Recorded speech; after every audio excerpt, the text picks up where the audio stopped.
à la croix pour moi. Je dis qu'il y a l'amour dans le sang de Jésus qui s'est donné à la croix pour moi. Je dis qu'il y a l'amour dans le sang de l'agneau qui s'est donné à la croix pour moi. Amour, amour, amour dans le sang de Jésus. Amour, amour, amour dans le sang de Jésus. Amour, amour, amour dans le sang de Jésus. Amour, amour, amour dans le sang de Jésus. La vie dans le sang de Jésus. La vie dans le sang de Jésus. La vie dans le sang de Jésus. La vie dans le sang de Jésus. Je dis qu'il y a puissance dans le sang de Jésus qui s'est donné à la croix pour moi. Je dis qu'il y a puissance dans le sang de l'agneau qui s'est donné à la croix pour moi. Je dis qu'il y a victoire dans le sang de Jésus qui s'est donné à la croix pour moi. Je dis qu'il y a victoire dans le sang de l'agneau qui s'est donné à la croix pour moi.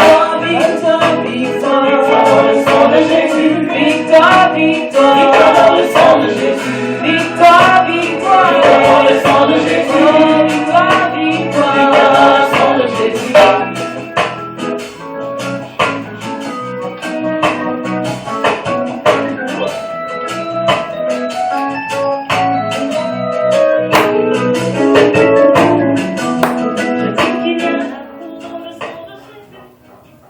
Shalom, shalom, shalom. Soyez bénis. Ça a été un moment glorieux pour moi d'être à ce programme avec vous. Vous êtes en direct sur ma page YouTube. Bien-aimés, je vous demande de vous connecter. Je me présente, je suis l'apôtre Ablé Ayemé Yves.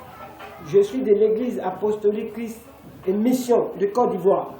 Je voudrais m'entretenir avec vous ce matin, bien-aimés dans le Seigneur, parce que Dieu m'a chargé de porter le message loin, au-delà des frontières de mon pays, même au monde entier. Et toi qui m'écoutes, et toi qui me regardes, j'ai une parole de bénédiction pour toi. Tu veux voir la gloire de Dieu, tu vas l'obtenir après le coup de mon message. Que Dieu te bénisse. On va baisser la tête et on va prier pour que Dieu nous conduise dans ce moment merveilleux d'enseignement biblique. Seigneur, nous te bénissons et nous te rendons toute la gloire.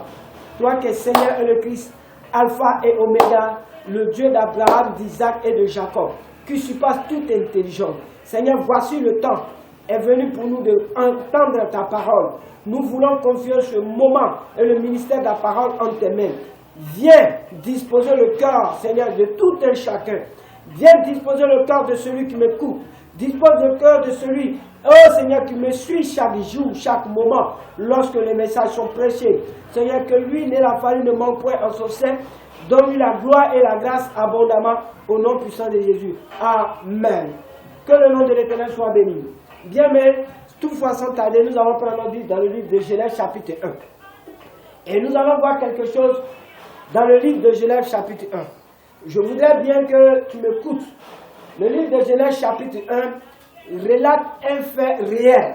Mais ce fait, c'est le commencement de la création.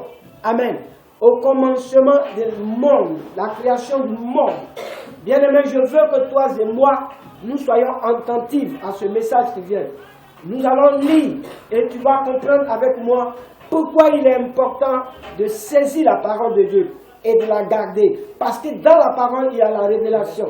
Dans la parole, il y a la révélation. Je voudrais bien aimer qu'ensemble, nous partageons la parole de Dieu.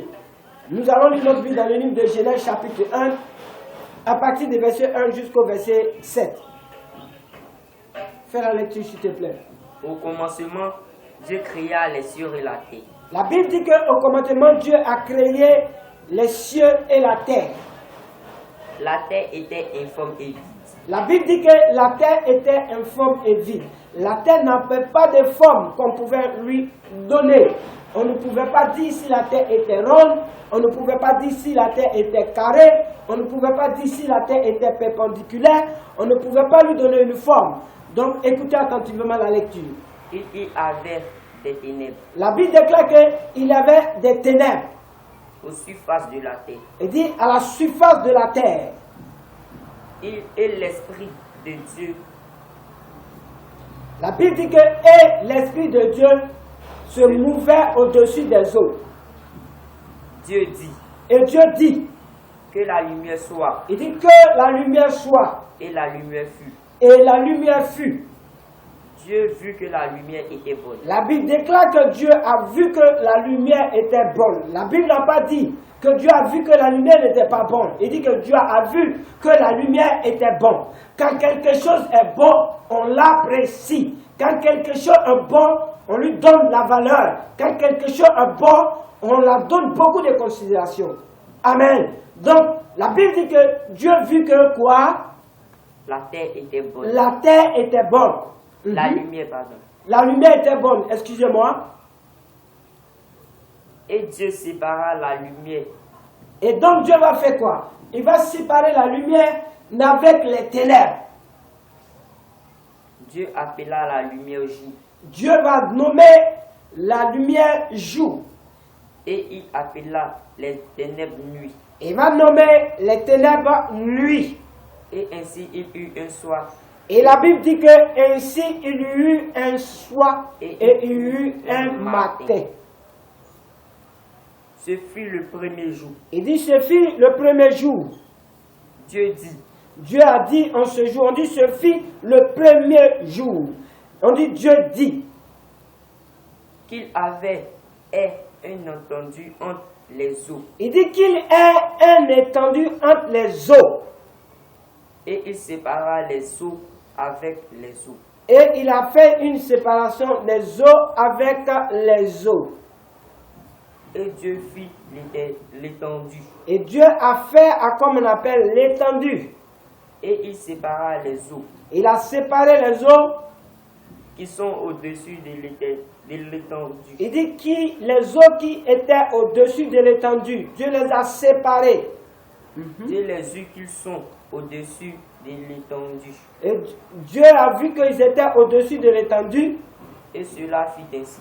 Et cela fit ainsi. Amen. Bien-aimé, qu'est-ce que je veux que tu comprennes? Ce matin, ce message nous parle du commencement de la création du monde. Je pouvais dire que le monde était créé, mais c'est sa transformation qui s'est produite peu après. Lorsque Dieu a envoyé en mission le Saint-Esprit, et pour aller observer la forme, les positions, avant que la transformation se produise. Vous savez, il n'y a pas de hasard chez le Seigneur. Tout ce que Dieu fait est conditionné. L'Esprit de Dieu n'est pas allé par hasard au-dessus des eaux. La Bible dit que pendant que Dieu créa la terre était informe et vide. On dit qu'il avait les ténèbres à la surface des eaux. Et l'Esprit se mouvait au-dessus des eaux. Juste pour dire quoi? Pourquoi il y a eu cette présence du Saint-Esprit? Alléluia. C'est parce que Dieu voudrait d'abord le mot d'ordre. Dieu voulait le signal. Il était prêt à le faire. Mais il a fallu que quelqu'un d'autre soit témoin. Et quelqu'un doit observateur de ce qui va se produire après que le monde fut transformé. Alléluia. Sinon, la terre était là. Je disais à quelqu'un que la terre était là. Oui, mais elle n'avait pas de forme. Seulement Dieu est passé par une transformation. Et cette transformation a donné naissance à quelque chose d'extraordinaire. Bien-aimé, je vais te dire quelque chose ce matin. Mon thème de cette matinée, la forme que tu n'as pas, Dieu va te donner. La forme que tu manques, Dieu va te donner cette forme. Et si tu es déformé ce matin, laisse-moi te dire que Dieu va te repositionner. Tu n'as plus de forme ce matin, bien-aimé, Dieu va te donner une forme.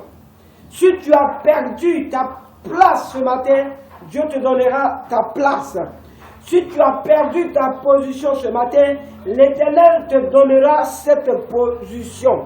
Si tu as été expulsé, laisse-moi te dire, Dieu va te repositionner. Amen. Bien-aimé, juste pour dire quoi? Je voudrais parler d'abord du côté informe. Pourquoi est-ce que la terre n'avait pas cette forme et elle était vide? Dieu veut nous enseigner ici. Le vide représentait l'homme imparfait. Le vide, il représente l'homme qui a encore des manquements en lui. Le vide, c'est une personne qui n'a rien encore dans sa vie. Il est misérable, il est pauvre, ou il est malade, ou il est frappé par des problèmes, des difficultés auxquels il ne peut pas se défaire. Et cela va créer ce que j'appelle une déformation. Quand quelqu'un est pauvre, il est déformé. Financièrement, il y a une déformation. Quand quelqu'un est malade, il y a une déformation. Quand quelqu'un a des soucis, il y a une déformation. Quand quelqu'un a été expulsé, il y a une déformation. Quand quelqu'un a été compressé, il y a une déformation. Quand quelqu'un est stérile, il y a une déformation. Quand quelqu'un est paralytique, il y a une déformation. Juste pour vous dire quoi? Dieu n'a pas créé l'homme informe et vide. Dieu a donné la tête à l'homme. Dieu a donné les yeux à l'homme. Dieu a donné les narines à l'homme. Dieu a donné la bouche, les oreilles, le cou, les deux bras, les troncs, les pieds à l'homme. Alléluia. Qu'est-ce que je vais expliquer par rapport à ce que Dieu a formé l'homme et lui a donné tout ce qu'il faut?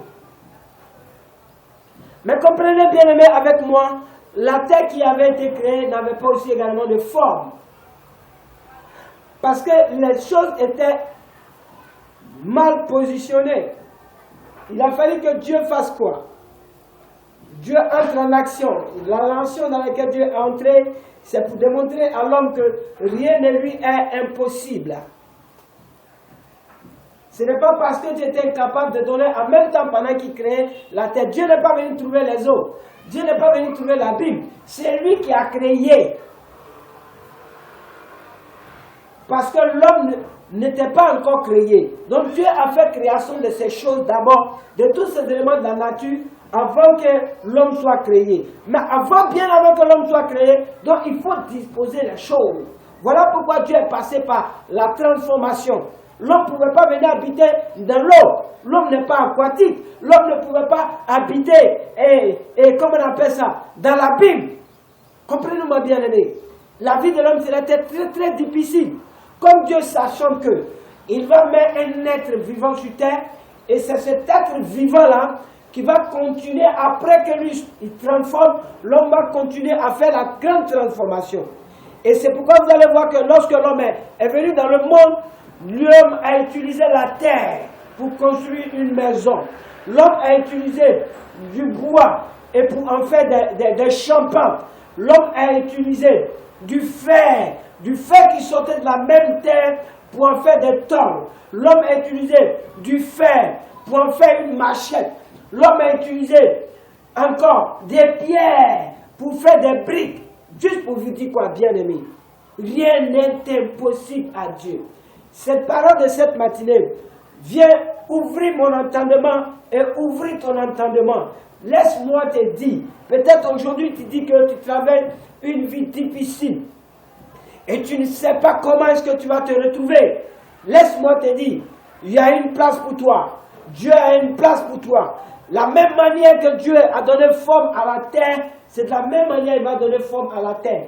Et il va disposer toutes choses. Afin que, bien aimé, tu comprennes que le Dieu que tu sais est un Dieu vivant. Ce n'est pas un Dieu muet. Ce n'est pas un Dieu menteur. C'est un Dieu vivant. Dieu ne parle pas pour parler. Lorsque Dieu parle, Dieu veille sur ses paroles pendant que sa parole s'accomplisse. C'est pourquoi, bien aimé, il dit quoi? Le vide qui est en toi sera comblé. De la même manière que la terre n'avait pas de forme, bien aimé, laisse-moi te dire, Dieu me charge et te dit qu'il te donnera une belle forme. Le travail que tu as perdu, Dieu va te donner un meilleur travail. Les difficultés que tu travailles, Dieu va les faire cesser. La stérilité que tu portes depuis quelques années, Dieu va te faire concevoir. La maladie que tu traînes, je déclare dans le nom de Jésus, tu seras guéri de cette maladie. Quand nous lisons la Bible dit que Dieu a commencé à créer. Il a dit que la terre soit créée. La Bible dit que la terre fut créée. Il dit que le ciel fut créé et le ciel fut créé. Soit créé, le ciel fut créé. Et ainsi de suite, les arbres et autres. Tout cela pour vous dire que Dieu est un Dieu parfait. Dieu n'est pas un Dieu vraiment limité. La main de Dieu n'est pas limitée, bien aimé. C'est pourquoi Dieu a pris le soin ou a pris le temps de disposer toutes choses sur cette terre. Aujourd'hui, l'homme est venu. L'homme a au moins une place pour pouvoir se faire, se reposer. L'homme a une petite voie où pouvoir s'abriter. Je voudrais te dire quelque chose. Si Dieu n'est pas passé par la transformation, où allait vivre l'homme? Dans l'abîme ou bien dans l'eau? Je disais auparavant que l'homme n'est pas aquatique. Si Dieu a fait tout et qu'il a mis des étendues entre les eaux et les eaux, c'était pour donner un espace à l'homme pour pouvoir vivre et pour pouvoir s'épanouir. C'est pourquoi il y a eu le jardin d'Éden. C'est dans le jardin, c'est après toutes ces créations et que Dieu a disposé un lieu et qu'il a confié à l'homme. Bien-aimé, laisse-moi vous dire, si Dieu s'est souvenu d'Adam et Ève, ce n'est pas toi que l'Éternel va abandonner. Laisse-moi te dire, toi qui m'écoutes, qui me regardes, c'est à toi que je prêche ce message. Cette parole vient de me charger de te dire, si Dieu a transformé la terre, c'est de cette terre-là que tu as été tiré. C'est de cette terre que Dieu t'a tiré. Et il a fait de toi un être vivant. Laisse-moi te dire, pourquoi tu te soucies? Si Dieu, avec son pouvoir, il crée la terre, c'est que Dieu sait pourquoi la terre fut créée. Parce que l'homme sortira de la terre. Parce que la terre est synonyme de la richesse. Je vous développe pourquoi la terre est synonyme de richesse. Et quand on sème, qu'est-ce que bien aimé on récolte? On récolte tomates. Quand on sème, bien aimé, qu'est-ce qu'on récolte? On récolte des piments. Quand on sème, on récolte des oignons. On récolte comment on appelle, tarots. Et que toutes ces choses, toujours pour vous dire que de la terre sort ce qu'on appelle une richesse. Tu es un agent économique, frère. Tu es un agent économique, sœur. Ne dis pas que qui va te venir en aide. Ne dis plus que comment est-ce que tu vas t'en sortir. Ne dis pas comment est-ce que je vais faire pour devenir quelqu'un dans ce monde. Je vais te parler de quelqu'un que je respecte et que je l'accepte de tout mon cœur. L'Éternel des armées, de la même manière qu'il a donné forme à la terre, ce Dieu te donnera une forme. Et laisse-moi te dire, je disais que tu es un agent économique, tu me poserais la question, mais je n'ai pas d'argent.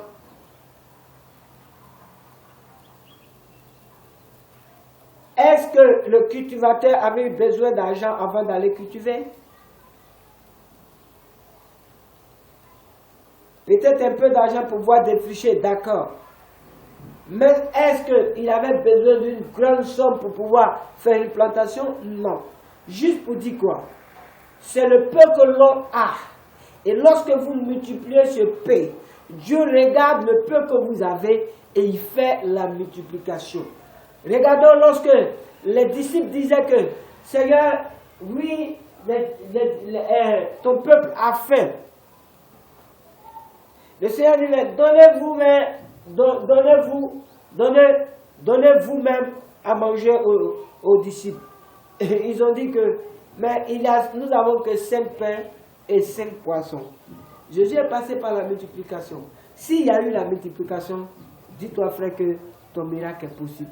Rien ne t'empêchera.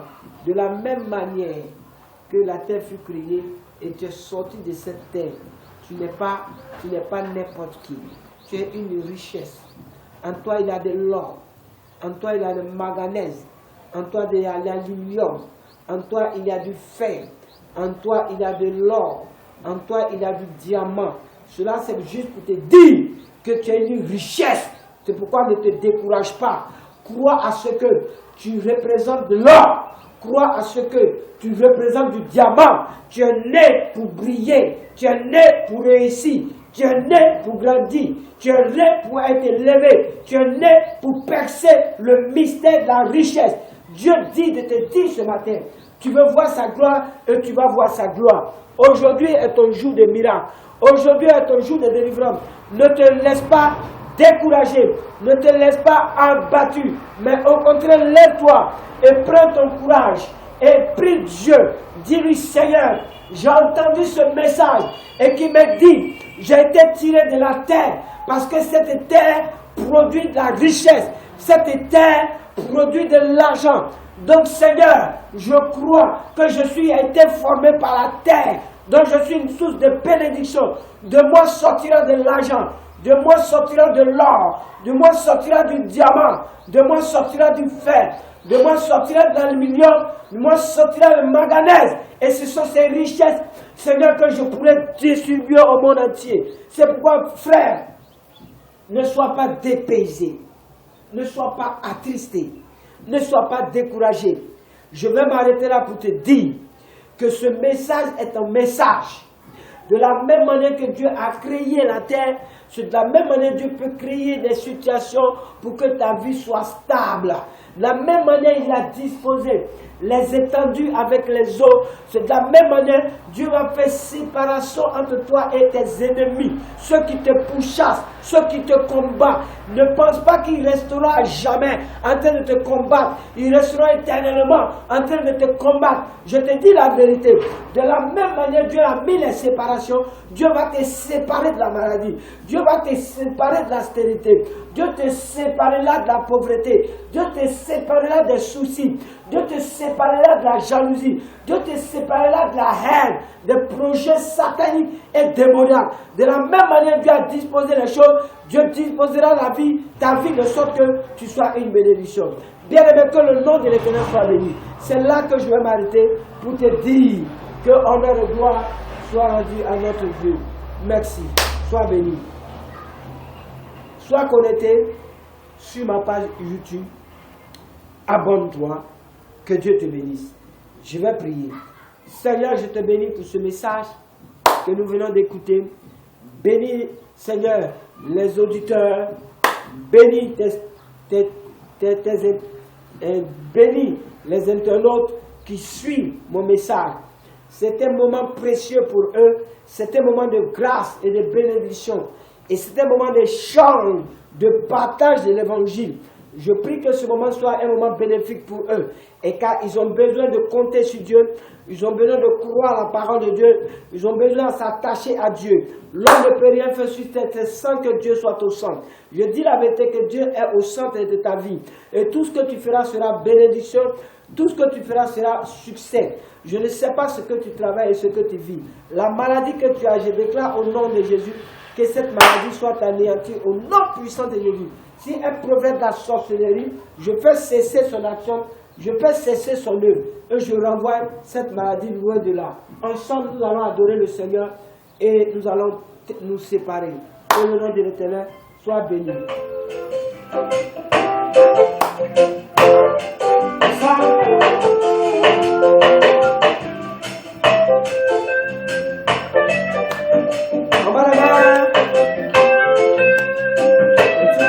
L'adoration va de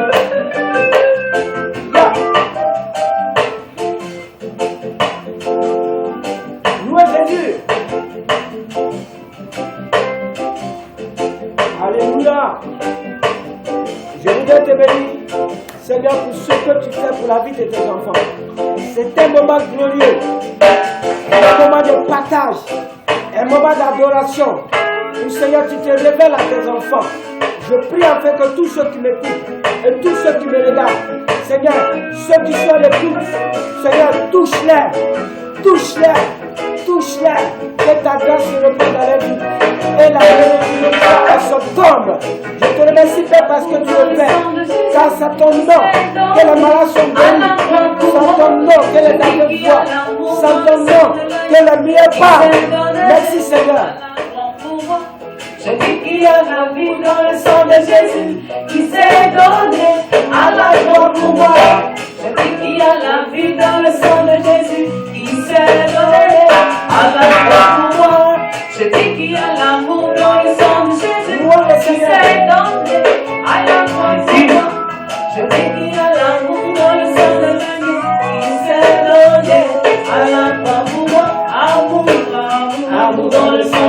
Jésus. Amour, amour, Amour dans le sang de Jésus. amour, Amen, amen. Amour dans le sang de Jésus. Amour dans le sang de Jésus. Abonnez-vous. la Abonnez-vous. vie, La vie dans le sang de Jésus. la vie, la vie. La vie dans le sang de Jésus.